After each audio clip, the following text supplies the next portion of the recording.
We have with us Olivia Fraser, a very unusual and exceptionally gifted artist. She has transcended the miniature tradition and arrived at her inimitable language. She is here in Chandigarh at the invitation of Government Museum and Art Gallery and Chandigarh Lalit Kala Academy. I welcome her on behalf of both of them. Welcome, Olivia. Thank you. So let's start from the beginning. Let's start with your affair with India. Well, I first came to India in 1989.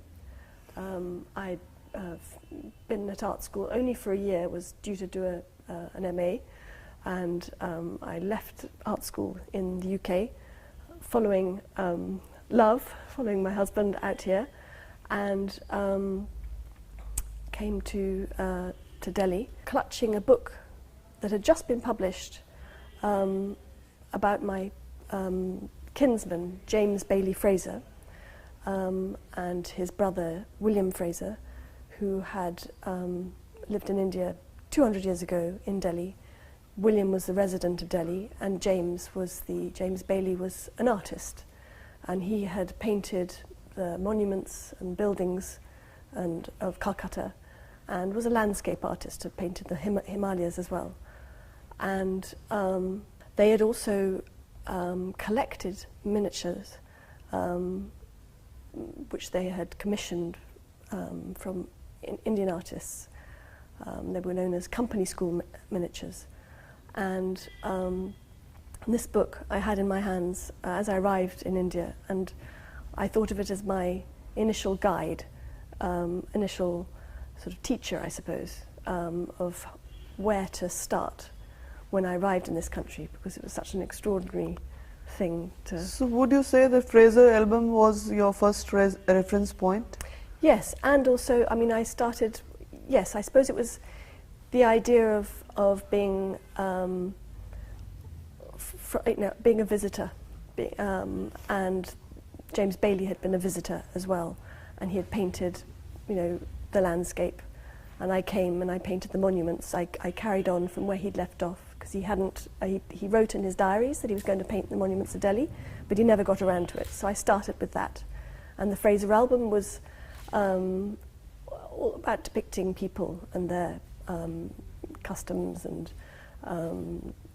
different types of people, and I used that as a starting point because I had always loved painting from life. I used that as a starting point of where to, of what to paint when I arrived as well.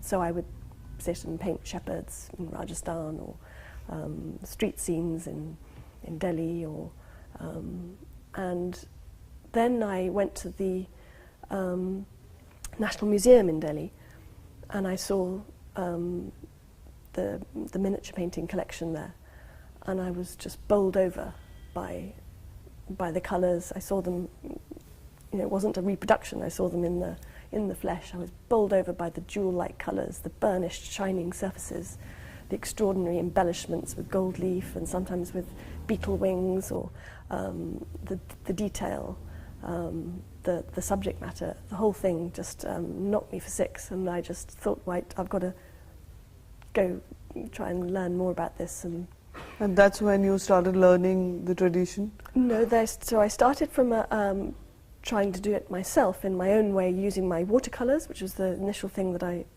medium I used when I came out here. And I created my own form of miniature painting, using the street scenes and all of that. But gradually, over the years, I was putting layer upon layer with my watercolour, wanting to get this strong, intense colour, and found that what I was doing just wasn't enough.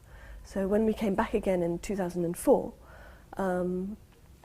having left for 7-8 years, I decided to learn properly the traditional techniques and how to paint using the whole using all of the materials and all of that, and that was when I was very lucky.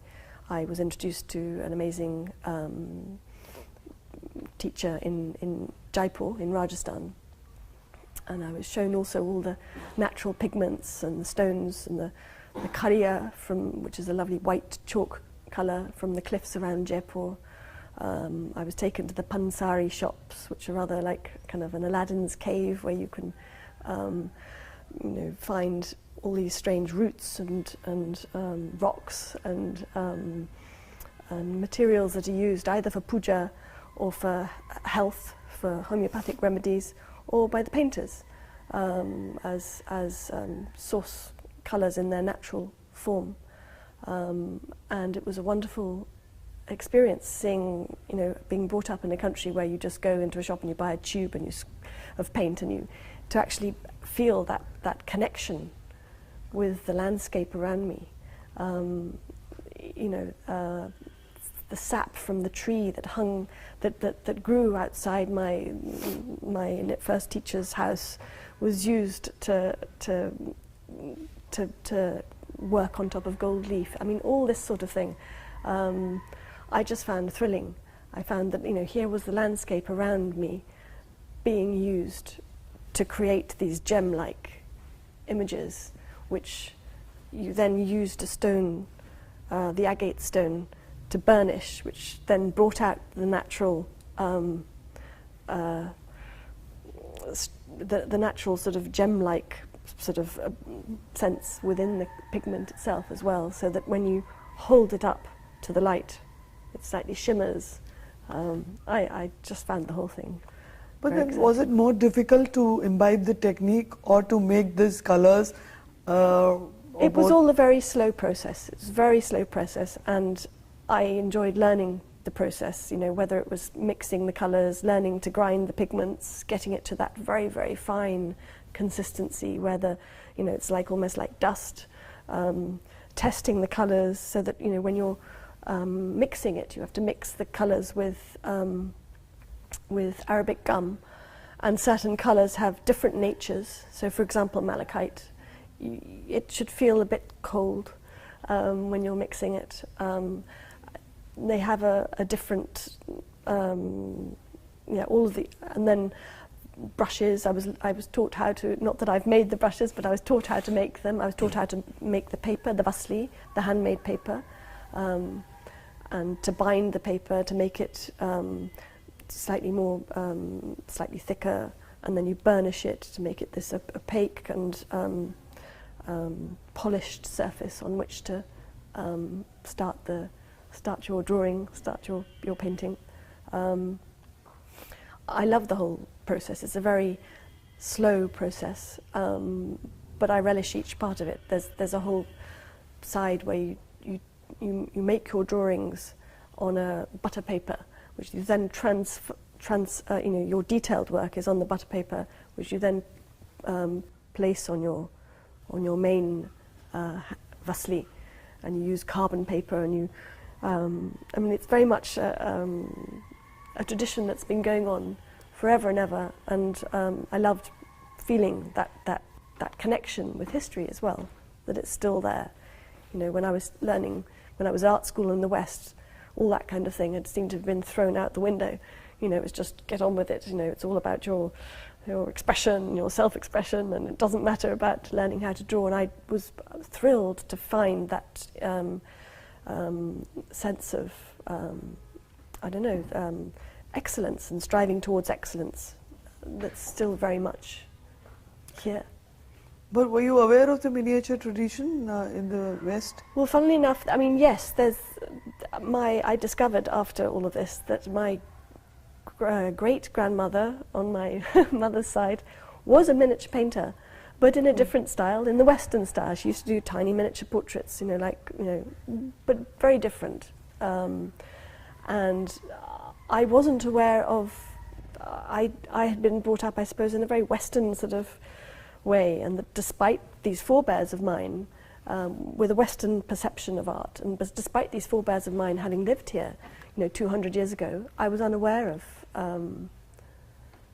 their collection and all of this until I, So you rediscovered all that. So I rediscovered all of that, and it's been a complete joy, and it's a continuing journey. So what were your initial themes when you were learning miniature? When I started off, when I first came out here, when I was learning the traditional techniques, I suppose it started off with me painting my own landscape around me. So I would be painting my chickens. We live on a farm, so chickens, my goats, the cows that would wander past my lane.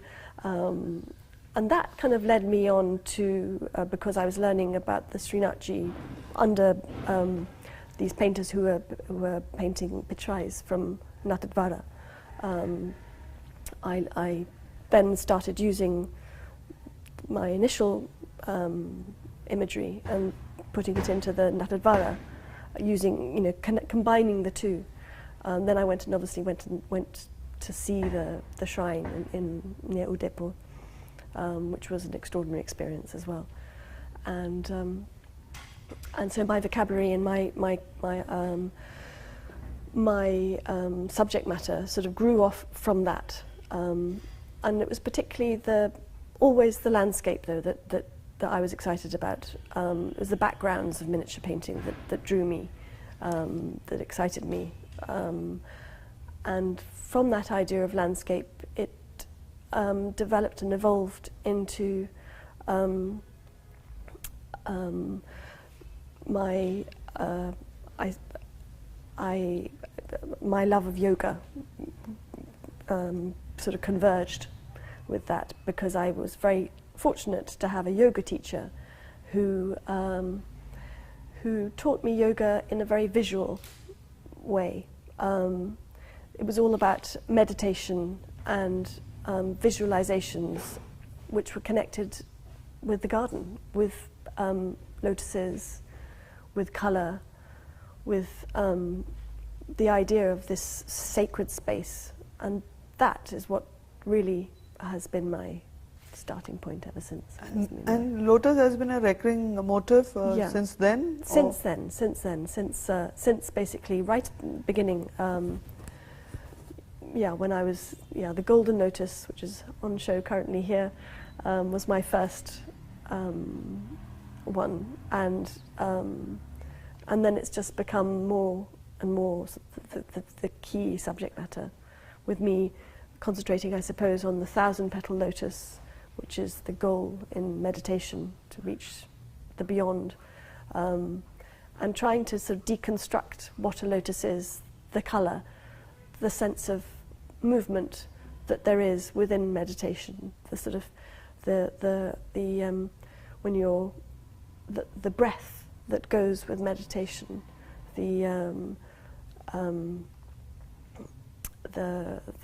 way the petals are supposed to open and shut, and the fact that the whole business is the whole idea and concept of meditation is that it's something that's very static but also active, that combines two natures. And I've been trying to, in a way,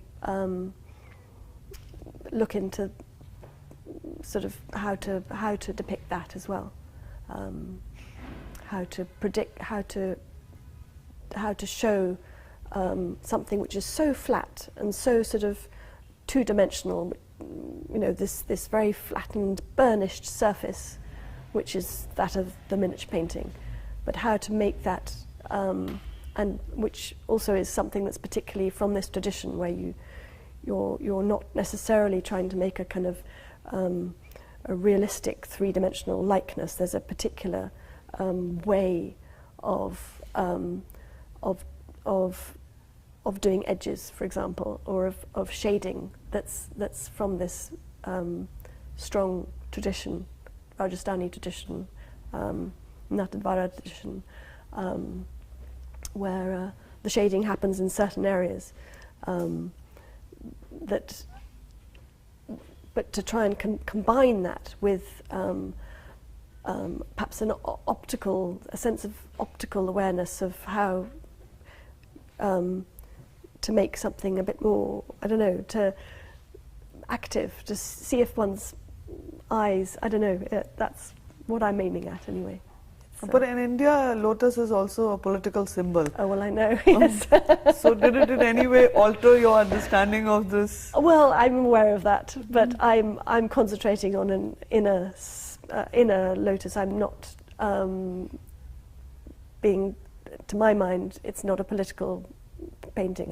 It's painting about an inner journey, an inner spiritual idea, and yes, any icon can be taken by anybody into any sphere, but I don't think that means that what I am painting has to be necessarily, reflecting that.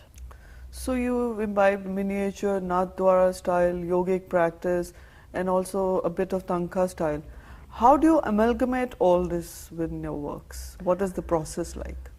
I suppose it basically comes from my fascination with the colour, the materials, and the language of the miniature painting, of as I was saying before, the landscape of miniature painting, the backgrounds, the iterative patterning that goes on when you look at the backgrounds and you focus in on just the trees or just the mountains, and you see this extraordinary detail, and I brought that to the foreground, and it's there in all of these traditions that you're talking about, really, but it's something that's normally not brought to the foreground. It's something that's always there at the back. There's something else. There's people, there's gods, there's something else that's right at the foreground, buildings or. But I'm interested in showing a landscape which we all live in, which we all wander through, which we all, and in a way, perhaps it's our landscape to go into. I'm not depicting people there. It's a sort of, in a way, I'm interested in showing hands, feet, and eyes. My hands, my feet, and eyes. Because I feel that they are the means with which, the tools, in a way, if you like, for devotion, for entering a sacred space. You use your feet to go on a pilgrimage, for example, which is what I've used. You use your hands to pray, to offer, to give. And your eyes to do darshan, to see and to exchange that glance with the other. So I'm interested in using this imagery, which is in all of these traditions you talk of, but perhaps in a slightly more pared down way, in a more minimal way, so that it's just concentrating on something more essential about one's own. Perhaps the spectator can be the person journeying in. But initially people were part of your imagery. Yes. And your works, but even in your works like Street, the eyes were very important. There is an intense gaze in them. Yes, they were. That was very much, yes, the gaze out. They gazed. We exchanged darshan in my initial works. It was very much about people, and they're looking at me or at you. But I felt that was a visitor's point of view. I felt that what I was doing then was, that was when I was here in the 90s, much younger, and I was a visitor. I was learning, and well, I never stopped learning. We never stop learning in life, but I was a naive visitor who was, just who was traveling, who was journeying through India physically a lot. I was traveling every weekend, with a travel writer, and we were just, and it was an extraordinary experience. And now, because I'm in this traditional now medium, I feel that I don't need to put people in anymore. That's the there is a possible, the person is me or you or Could be anybody. Could be anybody. Yeah. And you believe that eyes are the window to the soul? Yes, I do think. I think that is, yes. Yeah, I think that is one of the key things. So to begin with, you would say that was an outsider's perspective. And now, do you consider yourself very much a part of Indian scape? I feel that I have lived most of my life here now, so that's one thing. But also I feel that I've delved into a tradition to learn from the inside, is what I feel. It's like learning the language. It is a language.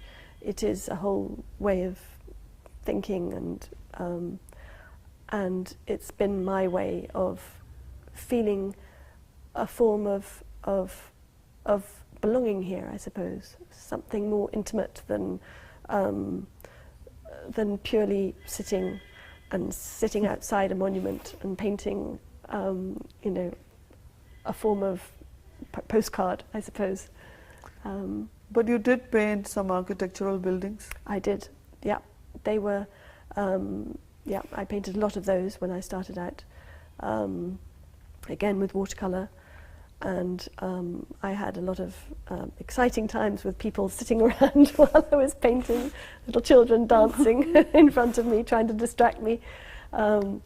So yes, it's now a quieter type of painting I do when I'm in my studio, and don't have to face the throngs of curiosity. So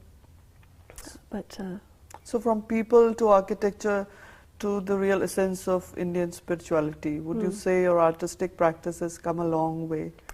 I would hope so, yes. I would hope so. But as you move from India to England, how does your sensibility change? It gets more and more discombobulated. I find going back to England more of an extraordinary. There's something. It used to be very easy, and now because I just can't stop painting what I paint. I just can't stop. So that part of me is I take my paints, my brushes, my everything back with me. So but it's just, I suppose it's. So I never leave India really in a funny kind of way, but I find it a bit odd, the transition always. So does the transition in any way affect your work, inspire your work? No, I don't think it does. I just I get excited about coming back here again, where I can start doing my larger work. I have to take small works back that can fit in a small, that can fit in something that I can carry. So that is only a physical travel. So it's a physical travel, but I suppose my yes, I'm. Your inner journey my begins inner journey, here and ends here. I think it really does. Yes, yes, yeah. And your husband is a eminent historian and a writer, and you also illustrated some of his books. How do you inform each other's work? Oh, there's a lot of because we both work at home, and we're always, there's a lot of toing and froing. So I'm always saying, you've got to come and have a look. What do you think? And he's always saying, this is my latest chapter. You've got to read this latest chapter or this article. And so there's a lot of, and he's got a fantastic eye. So he's got a very good eye. He's a very accomplished photographer, and yes, I did all the covers, the initial covers for all his books, plus I did the illustrations for his, all his books, but particularly City of Jinns, when we used to go out every afternoon and he would take notes, interviewing somebody, whether it was a hijra in the old city or it was, I don't know, a taxiwala or whatever it was, and I would just sit and sketch at the same time. So both you and William Dalrymple are Indophiles. Yep. And Yes. one Indian thing that you both love and despise? What we both love. Well, we both love, of course, the art. We've just been looking at the collection at the Chandigarh just now in the museum. What an extraordinary collection of miniature painting. That's something that music we love. We love the culture. I mean, it's an extraordinary culture. The architecture, I mean, the list doesn't stop the food. And the spice. And despise the pollution. Oh yeah, we all do do. that. So you also, I believe, studied Rig Vedas and Upanishads. So one Vedic philosophy that you were really, I mean, enamored by, and one that you found too complex to understand. There's a lovely story which I particularly loved, which is of a father talking to a son.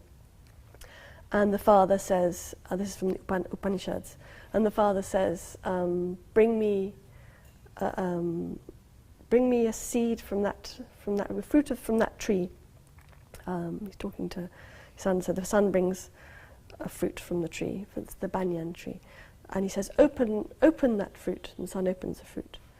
What do you see? And the son says, I see some seeds. And then the father says, open the seeds, and the son opens one of the seeds. And the father says, what do you see? And the son says, nothing. And then the father says, it's within that nothing that has produced, this is the essence, it produced the banyan tree, this is the essence of the banyan tree, thou art that. I mean, I love that. I love that. But are those then concepts difficult to translate in art? I've done a little triptych about that. What is it called? It's called Essence. It's called Essence. And I don't know. It's something that, I mean, I'm inspired by various bits of poetry, various parts from the Vedas, from wherever. And I don't know whether it's successful or not, but that's certainly what's a starting point for me is that that's what I use as a starting point, and whether or not it's a successful translation or whatever of the text, or whether it just stands in its own right at the end of the day without needing to have the text with it, or it's up to the viewer to decide, I think. But in your works there is rhythm, there is lyricism, and also there is a stillness. So how do you arrive at all of this? That's a difficult one, I'm not sure. Well, I'm very interested in sort of in repetitiveness, in mantras, in iterative nature behind traditional miniature painting, actually, behind the process, behind meditation, behind life. There's a sort of repetition there. There's a sort of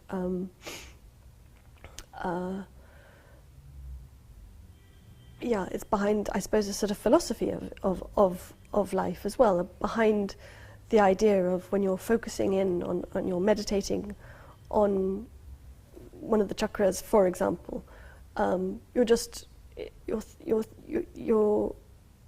you're thinking over and over again about the same thing. And then you're trying to move it on from that away into nothing. There's something that does, again, that has this, what I'm trying to say is I don't know whether I'm explaining this right, but it has a mixture of action and stillness, where you're trying to focus on something that's an action, and then ultimately you're aiming for something beyond that's perhaps still, that's nothing. And that's why you repeat certain motifs? I suppose, yes. I don't know. I'm interested in sort of deconstructing them, ripping them apart, taking them down to nothing, and then sort of expressing this nothingness, this splintering by it's sort of my wish to show sort of exactly that, this action, this action and stillness at the same time. Yeah. And the meditative quality in your works is very distinct. So are you able to, transfer that in your real life as well? Well, that's where I've been so lucky with my yoga teacher, who has a very visual way of teaching yoga. And so whenever I just adore doing yoga, because it's all about the colours, it's all about the different lotuses, it's all about the kundalini and the, again, colours, eyes. It has, the whole thing is very, so I suppose in my own life, in my own practice of yoga, yes, that's there, and it's something I treasure. And finally, do you see yourself as a bridge between East and West, or do you see yourself only as a representative now of Eastern philosophy? Oh, I'm not. I don't know. I have. I seem to. People. I'm not sure. I hope that there must be. I am obviously not from here. Where are we all from? Where are any of us from? Even to say that I'm from the UK now, that seems to be a divided country. I don't even know where I'm from there, let alone anything. Scotland and England, all of that. So I'm. I think I necessarily come with, baggage from there, with an aesthetic view from there, an aesthetic education from there. But I've spent most of my life, as I say, here now. So I'm sure there has been a, it's by osmosis, if nothing at all, but there must be some sort of amalgamation has happened. Yeah. But among your many admirers is also the famous artist Mark Quinn. Oh, yes. Yes. So how do you take his compliments? I'm very complimented by that. And his work is so remarkably different from yours. Oh, absolutely. But he's interested in icons as well. He's interested in sort of paring down to, and he also has an extraordinary collection of ancient Indian sculpture, Buddhist sculpture, and that kind of thing. So he's interested in the East very much. And how do you look at your artistic journey from here onwards? Well, that I don't know. It remains to be seen. But I'm assuming it's going to continue. I can't see this love affair with India going away. So or with its spiritual traditions. Yeah, or its spiritual traditions, exactly. Yeah. Okay, so now that you're in Chandigarh, do we expect anything coming out from your visit to the city? Well, I hope so. On that note, we end. And thank you so much, Olivia. Thank you. Thank you.